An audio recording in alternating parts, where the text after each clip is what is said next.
Hello everyone, আজকে আমরা চলে যাচ্ছি শিলিগুড়িতে। দেখো সবাই মিলে রেডি হয়ে গেছি, আর এখানটায় মা বসে বসে একটু জল খেয়ে নিচ্ছে, কেন কি অনেক সকালে বেরিয়েছি তো, তাই বেশি কিছু আমরা খেয়ে বেরোতে পারিনি। আর কথা ছিল যে ওখানটায় পৌঁছে কাজ হয়ে গেলে তারপর কিছু ব্রেকফাস্ট করে নেব, তো সেই হিসেবে আমরা বেরিয়ে পড়লাম বাড়ি থেকে চারজনে মিলে। আর এই দেখো ডুয়ার্সের রাস্তা কি সুন্দর না দেখতে। হ্যাঁ সত্যি খুব ভালো লাগে দেখতে। আর দেখো এই ফরেস্টটা তোমাদেরকে দেখানোর একটাই কারণ যে এর আগের ভিডিওতে আমি এই ফরেস্টগুলো দেখাইনি, পাহাড়গুলোই দেখিয়েছিলাম বেশি। তো দেখো কতটা সুন্দর লাগছে না দেখতে। তো চলো দেখতে দেখতে চলে যাওয়া যাক শিলিগুড়িতে।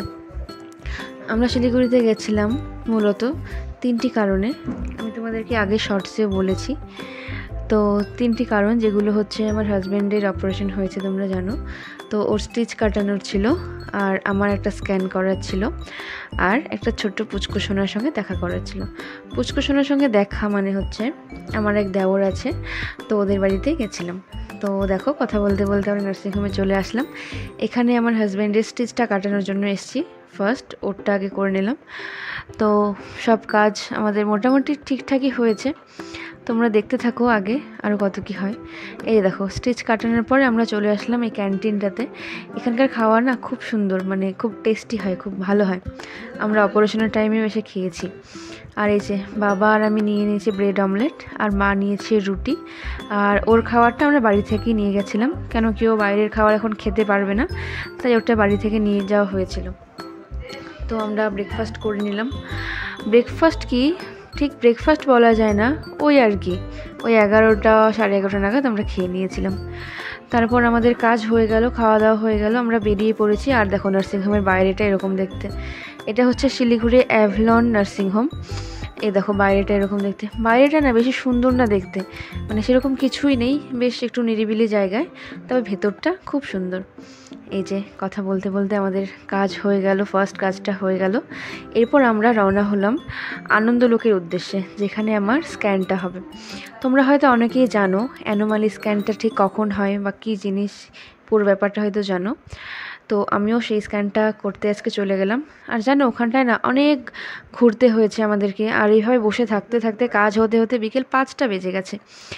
আর এই যে আমরা 5টার সময় কাজ করে বেরিয়ে যাচ্ছি, রিপোর্টস নিয়ে সব কিছু আমাদের কমপ্লিট হয়ে গেল। এবার ওখান থেকে আমরা বেরিয়ে পড়েছি।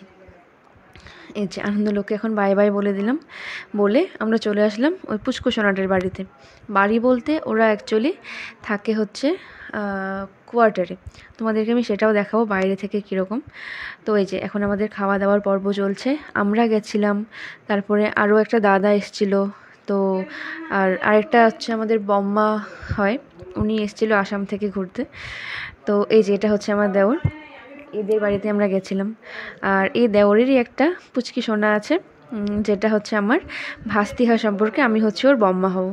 তোমাদেরকে আমি দেখাবো ওকেও, ও খুব মিষ্টি, আর ওকে দেখতে আমরা গেছিলাম। আর ফুল ফ্যামিলি একসঙ্গে হয়ে গেছে। তারপর দেখো সবাই মিলে কত এনজয় করছে। আর আমার শাশুড়ি মা শ্বশুরমশাই তো অনেক বেশি এনজয় করেছে আমি বলবো।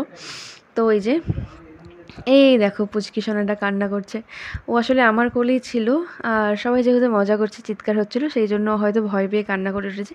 জানি না, ছোটো বাচ্চারা হয়তো তাই করে। আমরা এখান থেকে বেরিয়ে আসলাম। আর দেখো বাইরেটা অন্ধকার, যেহেতু ওটা ফরেস্টের কোয়ার্টার, তো এরকমই দেখতে। সব বাড়িগুলো না ছড়িয়ে ছিটিয়ে এদিক ওদিক করে সাজানো রয়েছিল। আর এই যে এই ঘরটা হচ্ছে ওদের, যেখানে আমরা গেছিলাম। তো বাইরে থেকে এরকম দেখতে, রাত্রিবেলাটাতে এরকম লাগে দেখতে।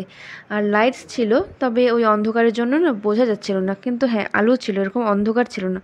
তবে যাই হোক, ওখান থেকে আমরা বেরিয়ে গেলাম। এবার আমরা মালবাজার ঢুকে গেলাম। এই যে মালবাজারের রাস্তা দিয়ে আমরা ঢুকে যাচ্ছি, আমাদের বাড়ি চলে যাব।